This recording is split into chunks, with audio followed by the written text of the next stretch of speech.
ಸುಭಾಷಿತದಲ್ಲಿ BJP ಪಕ್ಷದಿಂದ ಕೂಡಲೇ ರಾಜ್ಯ ಸರ್ಕಾರ ದ್ವೇಷ ಭಾಷಣ ಕಾಯ್ದೆ ವಾಪಸ್ ಪಡೆಯಬೇಕು ಅಂತ ವಿರೋಧಿಸಿ ಪ್ರತಿಭಟನೆ ಮಾಡಲಾಗಿದೆ. ರಾಜ್ಯ ಸರ್ಕಾರದ ದ್ವೇಷ ಭಾಷಣ ಕಾಯ್ದೆ ವಿರೋಧಿಸಿ ಪ್ರತಿಭಟನೆ ಮಾಡಲಾಗಿದೆ. ಯಾದಗಿರಿಯ ಸುಭಾಷಿತದಲ್ಲಿ ಬಿಜೆಪಿ ಪಕ್ಷದಿಂದ ಪ್ರತಿಭಟನೆ ಮಾಡಲಾಗಿದ್ದು, ಬಿಜೆಪಿ ಜಿಲ್ಲಾಧ್ಯಕ್ಷ ಬಸವರಾಜ ವಿಭೂತಿಹಳ್ಳಿ ನೇತೃತ್ವದಲ್ಲಿ ಬಿಜೆಪಿ ಕಾರ್ಯಕರ್ತರು ಪ್ರತಿಭಟನೆ ಮಾಡಿದ್ದಾರೆ.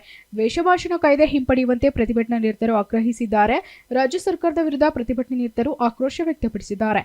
ಕೂಡಲೇ ಸರ್ಕಾರ ದ್ವೇಷ ಭಾಷಣ ಕಾಯ್ದೆ ವಾಪಸ್ ಪಡೆಯುವಂತೆ ಪ್ರತಿಭಟನಾ ನಿರತರು ಆಗ್ರಹಿಸಿದ್ದಾರೆ.